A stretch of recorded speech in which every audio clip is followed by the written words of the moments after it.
भागलपुर में आपका स्वागत है। नौगछिया के पकरा में बम फटने से बालक गंभीर रूप से घायल, मायागंज रेफर। भागलपुर के नौगछिया पुलिस जिला से पुनः एक बार फिर बम से जुड़ी हुई घटना सामने आई है। बताते चलें कि नौगछिया थाना क्षेत्र के पकरा गांव में एक बगीचे में 9 वर्षीय अर्जुन कुमार पिता अमर राय घर पकरा खेल रहा था कि अचानक बगीचे में ही उसके हाथ में बम आ गया और वह बम फट गया, जिससे बालक गंभीर रूप से जख्मी हो गया।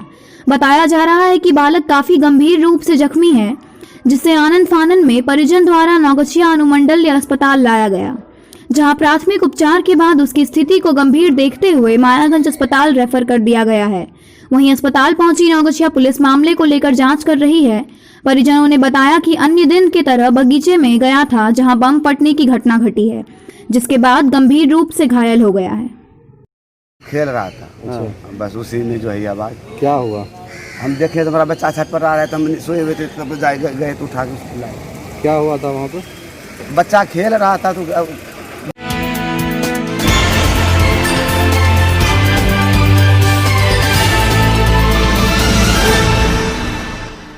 संचार मंत्री द्वारा प्रधान डाकघर परिसर भागलपुर के डाक क्षेत्र कार्यालय भवन का किया गया शिलान्यास। भागलपुर प्रधान डाकघर परिसर में ऑनलाइन के माध्यम से डाक क्षेत्र कार्यालय का शिलान्यास किया गया, जिसका उद्घाटन संचार मंत्री रविशंकर प्रसाद ने ऑनलाइन के माध्यम से किया, जिसका अनावरण विधान पार्षद NK यादव ने किया। इस अवसर पर विशिष्ट अतिथि बिहार के उप मुख्यमंत्री सुशील मोदी, भागलपुर के सांसद अजय मंडल ऑनलाइन मौजूद थे। इस दौरान भाजपा नेता सह विधान पार्षद NK यादव, नगर निगम मेयर सीमा शाह, पूर्व उप मेयर प्रीति शेखर, डाक निदेशक पवन कुमार सहित कई डाक कर्मचारी एवं गणमान्य लोग उपस्थित थे। इस दौरान डाक अधीक्षक राम परेखा प्रसाद ने कहा कि क्षेत्रीय डाकघर कार्यालय भागलपुर में खुलने से आम लोगों को काफी सुविधा होगी। वहीं इस कार्यालय से करीब 18 जिलों का प्रतिनिधित्व करने वाला क्षेत्रीय डाक कार्यालय बनेगा, जिसमें डाक महाअधीक्षक, डाक निदेशक जैसे पद को भी सुशोभित कर लोगों तक लाभ पहुंचाने में कारगर साबित होगा। आज क्षेत्रीय कार्यालय भागलपुर डाक विभाग का आज से शिलान्यास हो गया है। हमारे माननीय पार्षद महोदय डॉक्टर NK यादव द्वारा इसे अनावरण किया गया है। डाक निदेशक पवन कुमार उपस्थित रहे, उन्हीं के मार्गदर्शन में यह सब कार्यक्रम हुआ और यह बहुत सफलतापूर्वक हुआ। इसका ऑनलाइन उद्घाटन माननीय संचार मंत्री रविशंकर प्रसाद द्वारा किया गया और आज बिहार में हर जगह बहुत जगह कार्यक्रम है, जैसे मुजफ्फरपुर, बेगूसराय, पटना, उनके साथ यह भी हुआ है। और इस क्षेत्रीय कार्यालय बनने के बाद बहुत सी डाक की सुविधाएँ सुगम होगी, कर्मचारियों का भी लाभ होगा। धन्यवाद। किस लेवल के अधिकारी यहाँ पर बैठेंगे? ये पोस्टमास्टर जनरल के अधिकारी, उस स्तर के अधिकारी यहाँ पर बैठेंगे और साथ साथ डाक निदेशक भी रहेंगे। कार्य करने में कितनी सुगमता होगी? कार्यक्रम में बहुत सुगमता होगी। सुगमता इस मामले में होगी, जो काम पटना से होता था अब सीधे भागलपुर से होगा।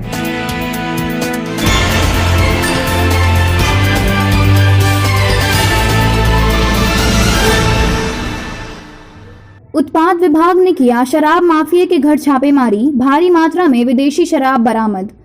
भागलपुर तिलका मांझी थाना क्षेत्र के मुंदीचक पासी टोला में शराब माफिया सुधा चौधरी व राजू चौधरी के घर पर उत्पाद विभाग द्वारा छापेमारी किया गया। छापेमारी के दौरान भारी मात्रा में विदेशी शराब बरामद हुआ है, लेकिन मौका पाते ही शराब कारोबारी फरार हो गए। वहीं शराब कारोबारी की गिरफ्तारी के लिए पुलिस छापेमारी कर रही है। बताया जा रहा है कि उत्पाद विभाग को गुप्त सूचना मिली थी कि बहुत दिनों से मुंदीचक के पासी टोला में शराब माफिया द्वारा धड़ल्ले से शराब की कारोबारी हो रही है, जिसके आधार पर छापेमारी की गई। बता दें कि शराब कारोबारी को लेकर उत्पाद विभाग द्वारा लगातार शराब माफिया के बीच छापेमारी चल रही है, जिससे लेकर शराब कारोबारी में हड़कंप मचा हुआ है।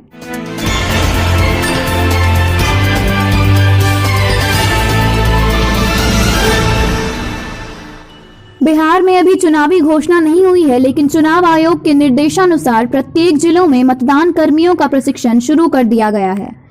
उसी कड़ी में भागलपुर में भी प्रशिक्षण जारी है। भागलपुर के समीक्षा भवन में फिलहाल सेक्टर पदाधिकारियों को ईवीएम की ट्रेनिंग के साथ साथ उन्हें विधानसभा में मतदान केंद्र के हालात और बूथ का जायजा संबंधित रिपोर्ट भी चुनाव आयोग को भेजने का निर्देश शामिल है।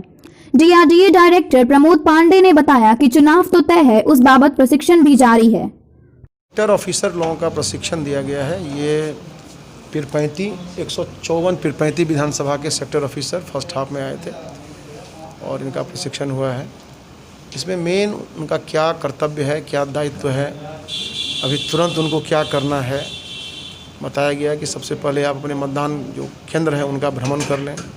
मतदान केंद्रों का भ्रमण करके ये देख लें कि वहाँ पर जो बेसिक फैसिलिटीज़ हैं सब हैं कि नहीं हैं। उसके लिए उनको प्रपत्र भी दिया गया है। उसके बाद वल्नरेबिलिटी मैपिंग होती है, भेद्यता मानचित्रण, उसके बारे में जानकारी दी गई कि आपको कौन भेद्य पॉकेट हैं, कौन भेद्य मतदाता हैं, उसकी पहचान करें, कौन भेदक हैं। उसके बारे में जो प्रपत्र 2 है हमारा क ख, उसमें डेटा कैल लाना है, उसके बारे में बताया गया। और बाकी पूरी मतदान प्रक्रिया खास करके कुछ भारत निर्वाचन आयोग के द्वारा कुछ नया गाइडलाइंस दिया गया है। जैसे एक है कि पहले हम लोग सीयू का बैटरी नहीं बदलते थे। अगर मतदान के दौरान एक्चुअल मतदान प्रारंभ हो गया और अगर बैटरी ख़राब भी हो गई तो हम लोग तीनों बदलते थे, BU, CU, VVPAT। अब ऐसा है नया इंस्ट्रक्शन के अनुसार से कि हम लोग CU की बैटरी को बदल सकते हैं, चेंज कर सकते हैं, उसके बारे में बताया गया। और मशीन को बदलने के समय में कौन कौन से प्रपत्र पर उनका दायित्व है, हस्ताक्षर करना है, बदलना है मशीन तो कैसे बदलना है, इस सब के बारे में बताया गया। और पूरी मॉक पोल कराना अनिवार्य है कि किसी परिस्थिति में मॉक पोल न हो ऐसी बात नहीं हो। मॉक पोल कराने के बाद मॉक पोल का डेटा को हटाना भी है, VVPAT से पर्ची को निकाल लेना है, ये सब चीज़ें हैं, इसके बारे में बताया गया और डिटेल विस्तृत प्रक्रिया बताएगी। एक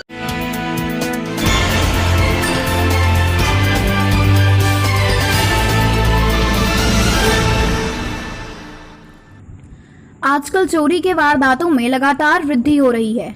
इशाकचक के संतोष कुमार पांडे परसों अपने गांव चले गए। जब वो लौट कर आए तो देखा उनके घर का ताला टूटा पड़ा था। संतोष कुमार पांडे ने बताया कि उनके घर में बहुत सारा सामान था, लेकिन चोरों ने सिर्फ कीमती सामान जैसे गहने और 25,000 नगद रुपए चुरा लिए। ये सारे सामान एक अलमारी में रखे थे। लगातार हो रही चोरी से लोगों में भय का माहौल पैदा हो रहा है। देखिए एक रिपोर्ट। पल्सर में 2 LED लाइट लगा है। लाइट है, लाइट तो नीचे आई है नंबर प्लेट के पास। हाँ वही तो नंबर प्लेट के पास लाइट है, फोन वाला है, लाइट जैसे उसका माथा पर लाइट आएगा ना, रोकिएगा भैया इतना पे। गाड़ी तो उसका लग रहा है, हाँ लग रहा है, गाड़ी उसका बढ़ाइएगा, उसका चेहरा तो एकदम साफ, बढ़ाइएगा, इसके चेहरा तो उजला क्या है, गमछे। हाँ यहाँ पर हाँ, ये देखिए कैमरा तो देखा है, और पीछे थोड़ा पहलवान कैमरा देख रहा है। एजेड टाइप से है, हाइट भी ज्यादा है। रोकिए इतना पे। गाड़ी पर लाइट नहीं है।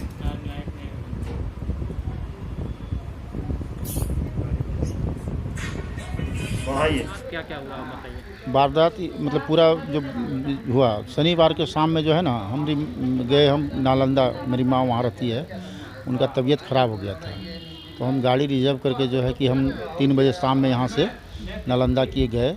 वहाँ रात भर हम रुके होंगे, फिर रविवार को जो है कि हम 5 बजे फिर हाजिर हो गए यहाँ भागलपुर अपने घर के पास में। आए जैसे देखे कि मेरा ताला कुंडी टूटा हुआ था, भीतर गए तो काफ़ी सामान, मेरा जो भी सामान था बिखरा हुआ था, टीवी था, फ्रिज था, ये सब नहीं ले गया। गोदरेज खोला, उसमें 25,000 रुपये नगद रखा हुआ था, वो ले लिया। जेवर जो था बच्चा सबका था, पायल वगैरह था, चैन था सोना का, वो ले लिया। हाँ, और सामान के माध्यम में मतलब कि सिलाई मशीन वगैरह भी था, ये सब कुछ नहीं लिया, फ्रिज टीवी कुछ नहीं लिया, लेकिन जेवर और पैसा सिर्फ जो लेकर के चला गया। बाहर में भी ताला काटा, अंदर में भी ताला काट के रूम से, और जो है कि सामान निकाल लिया। आप अपना परिचय दे दीजिए। मेरा नाम संतोष कुमार पांडे हुआ, मैं नगर टेम्पो मालिक चालक संघ के अध्यक्ष भी हैं।